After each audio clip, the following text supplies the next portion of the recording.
Assalamualaikum warahmatullahi wabarakatuh. Kami mahasiswa program studi Administrasi Publik, Fakultas Ilmu Sosial, Ilmu Politik, dan Ilmu Komputer, Universitas Juanda Bogor.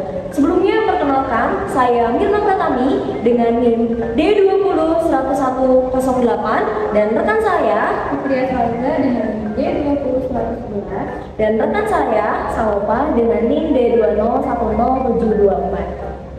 Di sini kami akan menjelaskan tentang pengembangan masyarakat melalui kegiatan tanaman hidroponik. Dalam memenuhi tugas mata kuliah pengembangan masyarakat atau Community Development yang diampu oleh Bapak Godfrey Rizky Serang, DRS MSI. Selamat menyaksikan! Nah, sebelumnya kita harus tahu dulu nih apa itu hidroponik. Hidroponik adalah salah satu metode dalam budidaya menanam dengan memanfaatkan air tanpa menggunakan media tanah, dengan menekankan pada pemenuhan kebutuhan hara, nutrisi bagi tanaman. Kebutuhan air pada hidroponik lebih sedikit daripada kebutuhan air pada budidaya dengan tanah. Hidroponik juga dikenal sebagai soilless culture atau budidaya tanaman tanpa tanah. Jadi, hidroponik berarti budidaya tanaman yang memanfaatkan air dan tanpa menggunakan tanah sebagai media tanam atau soilless. Selain itu, kita juga harus mengetahui sejarah dari hidroponik. Nah, istilah hidroponik yang berasal dari bahasa Latin yang berarti hydro atau air dan ponos yang berarti kerja. Istilah hidroponik pertama kali dikemukakan oleh W.F. Gendrich dari Universitas of California pada tahun 1930-an yang melakukan percobaan hara tanaman dalam skala nutrikultural atau hidroponik yang mungkin sekarang familiar dengan kita kenal sebagai hidroponik.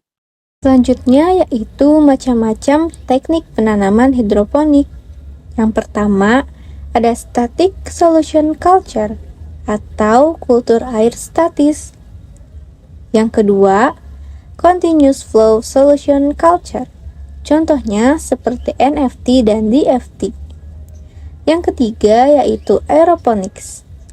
Yang keempat, passive sub-irrigation. Yang kelima, ebb and flow atau flood and drain sub-irrigation.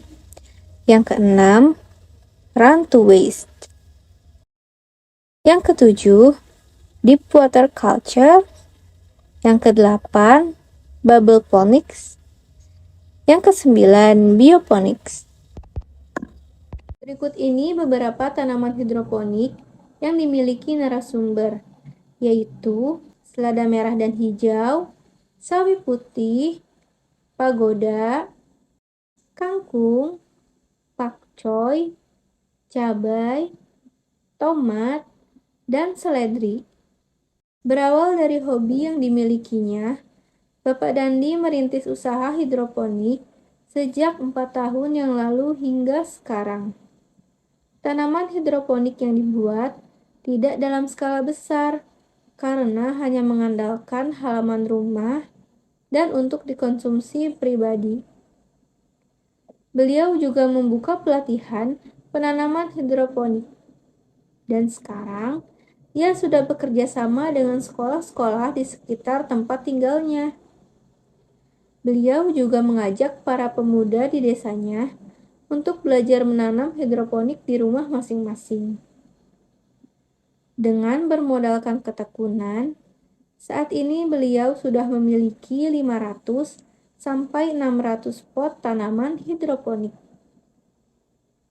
Selanjutnya ada keuntungan menanam hidroponik. Yang pertama, tidak membutuhkan tanah.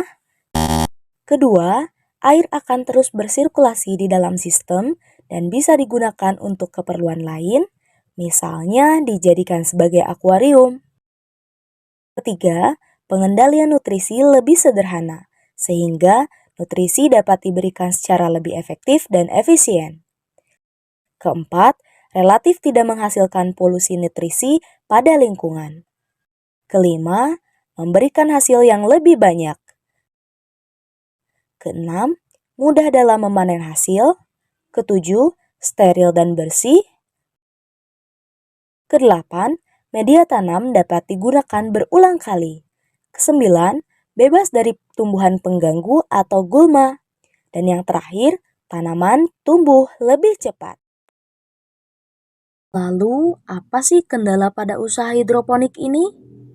Pada umumnya, hidroponik ini terkendala pada proses penjualan atau target pasarnya. Saat ini, banyak pelaku hidroponik yang bangkrut karena langsung membuat usahanya dengan modal yang besar, sedangkan pembuangan airnya tidak ada. Dan persaingan harga pasar pun menjadi kendala lain bagi para pelaku usaha tersebut. Mulai dari cara transaksi yang saat ini lebih sering menggunakan kredit, atau pemberlakuannya tempo pembayaran, sehingga mempersulit untuk melakukan penanaman kembali karena modal yang belum terbayarkan. Ditambah lagi dengan peraturan yang semakin sulit mengenai sayuran yang ditanam untuk bisa masuk ke pasar-pasar modern. Adapun upaya pengembangan hidroponik diantaranya adalah menjual bibit tanaman hidroponik, menjual hasil budidaya tanaman hidroponik, membuka pelatihan budidaya tanaman hidroponik, dan mensosialisasikan atau mengedukasi masyarakat tentang budidaya tanaman hidroponik.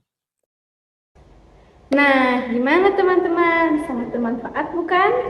Dari video tadi, kita dapat belajar dan mengetahui bersama tentang tanaman hidroponik. Sekian informasi yang dapat kami sampaikan, kurang lebihnya mohon maaf. Sampai jumpa di video selanjutnya. Wassalamualaikum warahmatullahi wabarakatuh.